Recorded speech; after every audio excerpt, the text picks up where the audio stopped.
जंगल में यात्रा। एक हॉरर कहानी। रात का अंधेरा घना हो गया था जब यम और लिली जंगल के बीचों बीच पहुंचे।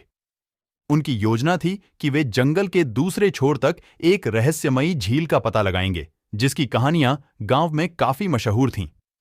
दोनों दोस्त इस रोमांचक यात्रा के लिए बहुत उत्साहित थे, लेकिन उन्हें नहीं पता था कि आगे क्या भयानक घटना घटने वाली है। जंगल की सड़कों पर चलते चलते यम ने एक रहस्यमयी सीटी की आवाज सुनी। लिली, तुमने वो सुना? यम ने चिंतित होकर पूछा। हाँ, शायद ये हवा का शोर है, लिली ने कहा, लेकिन उसकी आवाज में भी डर साफ झलक रहा था। अचानक एक अजीब सी आकृति पेड़ों के बीच से गुजरी। वो क्या था? लिली ने हड़बड़ाते हुए पूछा। पता नहीं, लेकिन हमें सावधान रहना चाहिए, यम ने कहा, और दोनों ने अपनी गति तेज कर दी। कुछ दूर चलने के बाद उन्होंने एक पुराना टूटा फूटा मकान देखा। मकान का दरवाजा खुला हुआ था और अंदर से हल्की रोशनी झांक रही थी। शायद हमें वहां जाना चाहिए, लिली ने सुझाव दिया। क्या तुम पागल हो? ये जगह बिल्कुल भूतिया लग रही है, पर हमें आराम की जरूरत है और शायद वहां हमें कुछ खाने पीने को भी मिल जाए, लिली ने उसे समझाने की कोशिश की। अनिच्छा के बावजूद यम ने हामी भर दी और दोनों उस मकान की ओर बढ़ गए। मकान के अंदर जाते ही एक ठंडी हवा का झोंका आया और दरवाजा अपने आप बंद हो गया।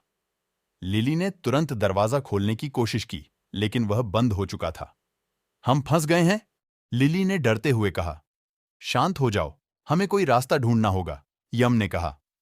तभी उन्हें एक वृद्ध महिला की आवाज सुनाई दी। तुम यहां क्यों आए हो? दोनों ने मुड़कर देखा। एक बूढ़ी औरत उनके सामने खड़ी थी। उसकी आंखें सफेद थीं, जैसे वह देख नहीं सकती थी। हम बस रास्ता भटक गए हैं, यम ने डरते हुए कहा। यहां से भाग जाओ, वरना तुम भी उसी रहस्य का हिस्सा बन जाओगे, महिला ने चेतावनी दी। लिली और यम ने घर से निकलने का प्रयास किया, लेकिन मकान के हर दरवाजे और खिड़की पर एक अदृश्य शक्ति का कब्जा था। वे मकान के अंदर फंस गए थे। रात भर अजीब आवाजें और परछाइयां उन्हें डराती रहीं। हर कदम पर उन्हें ऐसा लग रहा था कि कोई उनका पीछा कर रहा है। अचानक एक पुरानी पुस्तक यम के पैरों के पास गिरी। उस पुस्तक में लिखा था, जो भी इस घर में प्रवेश करेगा वह यहां का कैदी बन जाएगा। यम और लिली ने पुस्तक के आखिरी पन्ने पर लिखा देखा, इस श्राप से मुक्ति पाने का एक ही तरीका है, उस रहस्यमयी झील में डूब जाना। दोनों के दिलों में एक नई आशा जगी, लेकिन डर भी। क्या वे झील तक पहुंच पाएंगे? क्या वे इस श्राप से मुक्त हो पाएंगे? आखिरकार उन्होंने हिम्मत जुटाई और झील की ओर चल पड़े। रात की सन्नाटे में जंगल और भी भयावह लग रहा था, लेकिन उन्होंने हार नहीं मानी। जब वे झील के पास पहुंचे तो अचानक जमीन हिलने लगी। एक जोरदार गड़गड़ाहट के साथ झील के बीचों बीच से एक विशाल आकृति निकली।